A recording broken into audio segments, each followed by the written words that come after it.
Hello, Engineers Wizard here. Wanted to go into Sandpatch, and I think there's something new that's coming up that's down the line. I kind of experienced that yesterday, and let me explain. I went with the AC44 coal. Um, I forget the name of the mine, not the Shaw mine, but the other mine, to get the AC44 through salt or sand patch, through the tunnel and down the hill to Cumberland. Well, on the way to sand patch, I only set up the lead loco. Now, if you've done Cane Creek and the Clinchfield, you'll notice that they've got you going to the trail locos now, whether it's push or adjacent. And they're setting up, well, anyway, so I set up the AC, the single AC, and about a mile and a half from Salt Patch,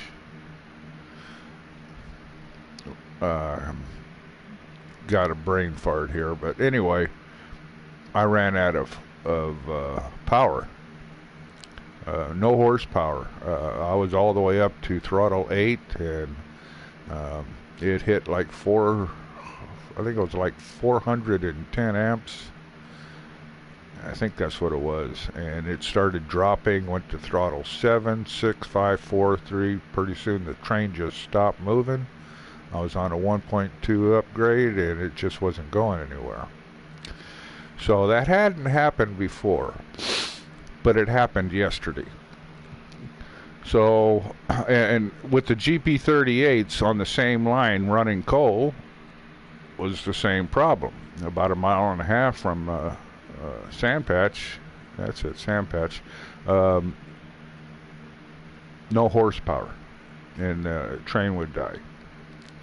And I was thinking, okay, I think it's DJ's Trains or JD's Trains. Maybe it's DJ's Trains. He's a real engineer on the CSX line from Cumberland.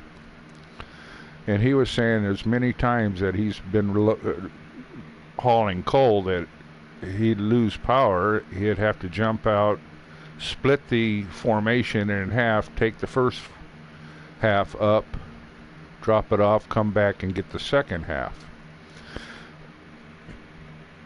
Okay, I thought that was a possibility, but it wasn't going to happen because there wasn't any junction / switches that I could throw to do that.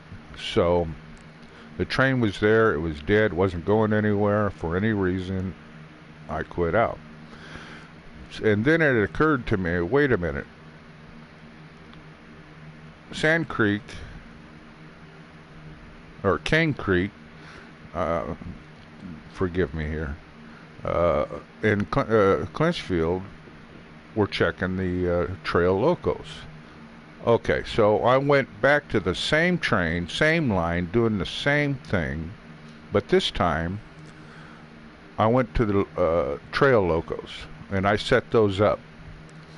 Went back to the lead loco, finished setting it up, and took off. And it made it all the way through Sandpatch, through the tunnel, and down into Cumberland. So, I'm going to show you what I did yesterday to do this. We're going to probably pick out of Cumberland. But I'm just going to show you what I do as far as lead locos go and trail locos, setting them up, and what I do to get them going.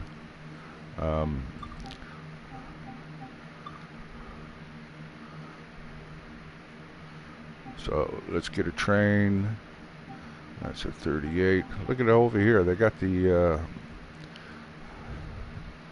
Clinchfield Railroad up in Sandpatch. That's kind of weird, but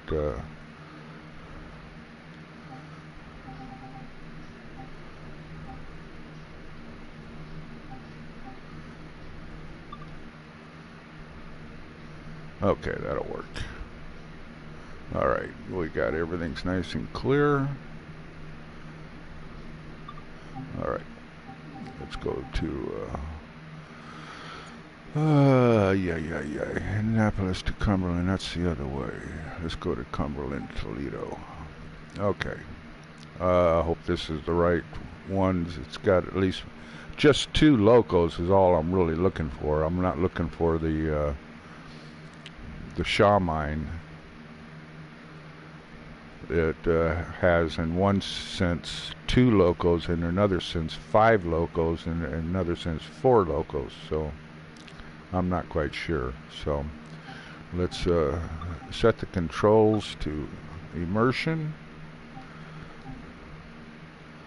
Willard to Cumberland. No. Cumberland. No, we're not going to do that one. Cumberland. That's intermodal. Okay, that should do it. Should be hopefully just 2 locos. So let's go see what happened, and I'll show you what I've been doing after yesterday's failed. Now I figured, okay, we got 8,800 horsepower between 2 locos. That should have got me over sand patch, but it didn't. And it's happened quite a bit before, and I really never knew why. So, but with the Clinchfield and Cane Creek, checking all the trails locos, well, maybe there's something here. So, like I said, I went back to that same one and did go to the trail locos. So I'll show you what I do as soon as we get up here, and we'll get going. Okay. So first thing I do is I turn the inside cab light on. Now the DPU right here, got to turn that on, but we're going to wait. We're going to go check the loco. That looks like a 38.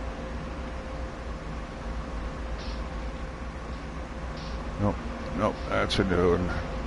Now the C40s that are similar to the AC44s don't have screens. Okay, so what we've got to do, this is a C40. First thing we do is we turn, since we can find it, because I hate to try to sit in that chair, because then it's going to screw everything up. Okay, engine is on, turn that off. The generator should already be off, correct. Control off. Lights. Lights, please. There we go. Okay. Give a visual look, because everything looks like it's in the right order. Now there's 2 switches you've got to deal with here. One is the independent brake, got to take that out, and there's another one right here. Move this one, that's the dynamic brake cutout. Now we're going to move that to the effort restrictions, which means the lead auto is going to operate that. And since there is no DPU here, so we're not going to worry about that. So we will turn our short hood, long hood lights on. Okay. Now we can't get to the MU2 or that. We can't get to those. So we're going to leave those. Are probably already set. If you know, they're already set in trails. So and out. So now we'll go back to our lead loco. We're going to fly off the lead loco. Okay.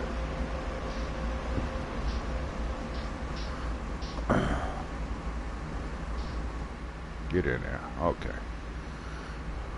First thing, lights.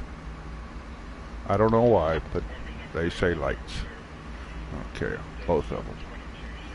Alright, now we're going to go to the... Oh. Now we're going to go to the settings.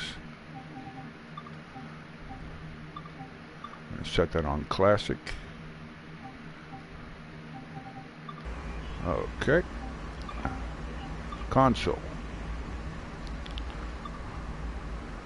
Turn the generator on. Cage lights on. Now, as soon as you do the generator, do that DPU switch. Turn that on. Okay, let's stand up and do this then. Yeah. Up you go, boys. Okay. There we go. Turn that on.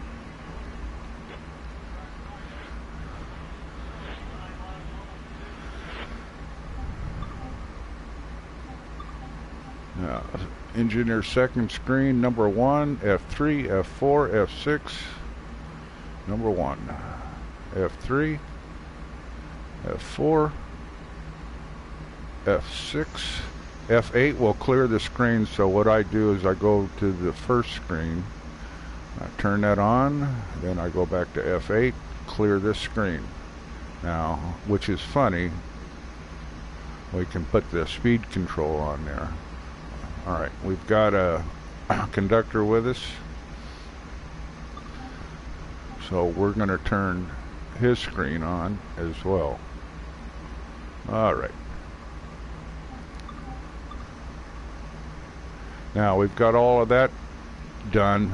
Well, I'm not going to worry about turn the cage lights on. Okay, automatic brake. Move that to full service. Independent brake. Hold it until all the brake pressure is out. Release. Move that to full service. Automatic brake. Release. Now we've got to wait for the brake pressure to come up. Now on the screen, which I didn't show you, but this is what I usually do, is I'll use F1. Whoops. I'll use, see how it's 90 pounds. I'll use F1 to bump that up to 91 pounds. But I didn't do it this time, but I usually do that. It says 90 pounds and it's at 89, so it kind of makes me wonder about that. So I just go ahead and bump that up to 91 and then I'm good. Okay, pressure's good. We're ready to go. Set direction. Alerter. Horn. Get the bell going. We're going to go to throttle 3. We're going to wait for the amps to get up full and steady. Keep going. I think you're going to go to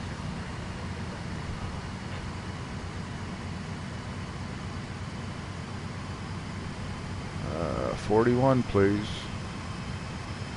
There we go. Okay, release the independent brakes and off we go. Now, if you got a real heavy load, you can probably use N5 to get going. In this case here, it was probably N4 was probably going to be the one to get going. Let's get that up to full. Let's go to N5. Looks like we got a pretty heavy train.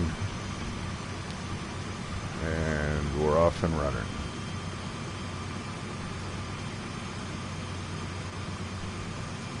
Now, before, N3 with a light train would get you going.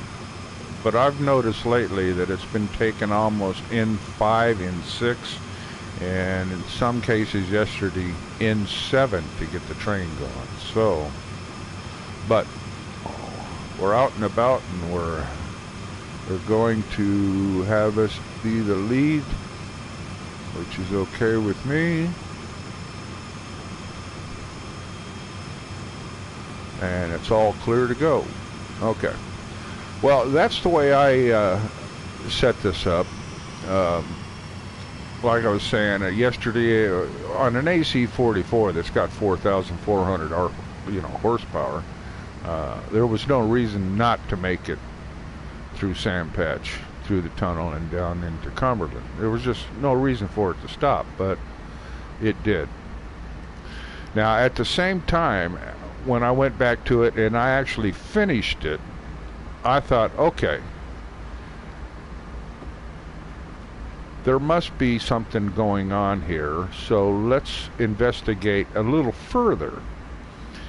So we jumped in a GP38, 2 locos, no pusher, and we took off. We did just a single local setup and never made it to Sand Patch. It died. There was no passing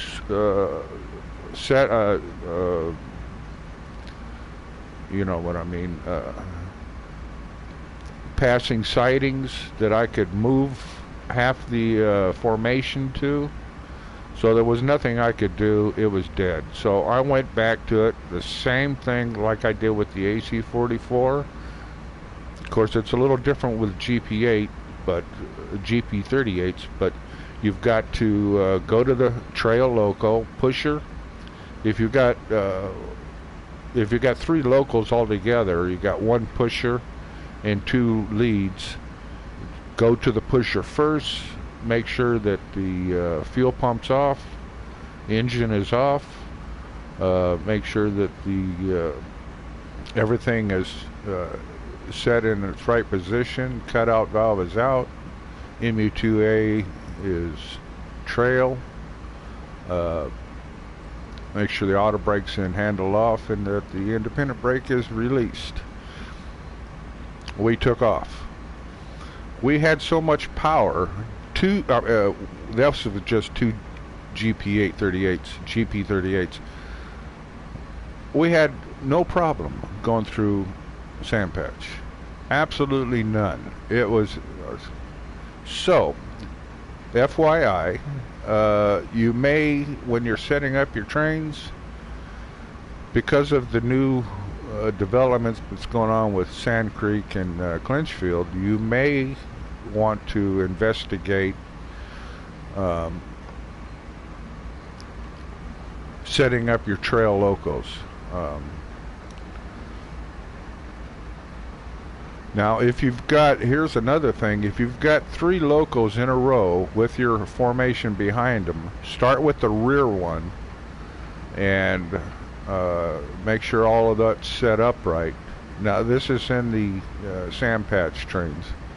Go to the rear trail. The middle one should already be set. I don't know what's up with that, but there wasn't anything I had to do with a middle loco, and then go to the lead loco and go ahead and finish setting it up.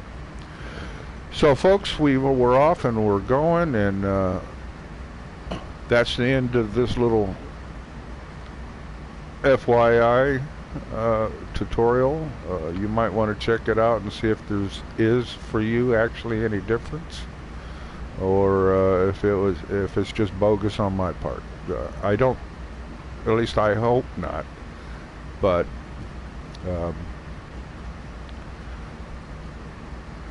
that's what we're doing. And the other thing that's still happening is the horn gets stuck. I don't know why. So as much as I'd love to blow the horn, on crossings, I blow the horn once when I take off, and that's it. I'm not touching any more horns, especially when they get stuck. Well, thank you. This is Wizard, and we'll see you on the rails.